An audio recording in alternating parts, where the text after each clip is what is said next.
നമ്മുടെ മലയാളത്തിൽ മോഹൻലാൽ. നമ്മൾ മമ്മൂക്ക ഒഴിച്ചിട്ട് വേറെ ആരും വേണമെങ്കിലും എടുത്തു വയ്ക്കും. എല്ലാവർക്കും ഒരു മോഹൻലാൽ ടച്ചുണ്ട്.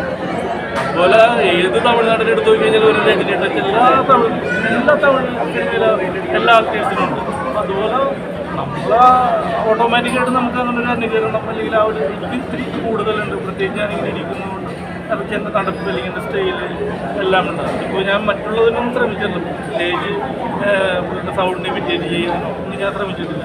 ഞാൻ ഇടക്കിടക്ക് ഒറ്റക്കുള്ളപ്പോൾ ചിലപ്പോൾ നമ്മുടെ പിള്ളേർക്കുള്ളപ്പോൾ ഒന്ന് നോക്കും. പക്ഷെ അത് തികഞ്ഞ പരാജയമാണെന്നാണ് എനിക്ക് തോന്നുന്നത്. Okay, thank you. അല്ല, ഇന്ന് നമ്മുടെ രജനി സാറിന് ബർത്ത്ഡേ വന്നു. അപ്പോൾ ഹാപ്പി ബർത്ത്ഡേ തലൈവ രജനി സാറ് എന്നും ആയുരാരോഗ്യത്തോടുകൂടി എല്ലാവരെയും ചിരിപ്പിച്ചും ത്രില്ലടിപ്പിച്ചും ഒരുപാട് സിനിമകൾ വരട്ടെ. ഇപ്പോൾ കുറച്ചിടയ്ക്ക് ഒരു അഭ്യൂഹം വന്നു, പുള്ളി ചെയ്യുന്ന 2 കഴിഞ്ഞ് പിന്നെ അങ്ങനെ സിനിമ ചെയ്യുന്നില്ല എന്നുള്ള രീതിയിലൊക്കെ വന്നു.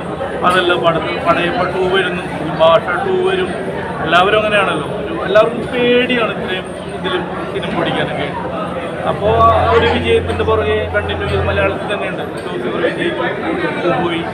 അതുപോലെ ഒരു എന്താ പറയുക, രജനി സാറ് വിജയിച്ച പടങ്ങളുടെ സെക്കൻഡ് പാർട്ടുകളിലൂടെ ഇവിടെ സജീവമായിട്ട് നിൽക്കുന്നുണ്ട് എന്ന് ഞാനും ആഗ്രഹിക്കുന്നില്ല.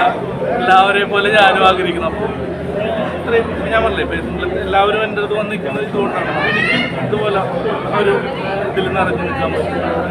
Thank you.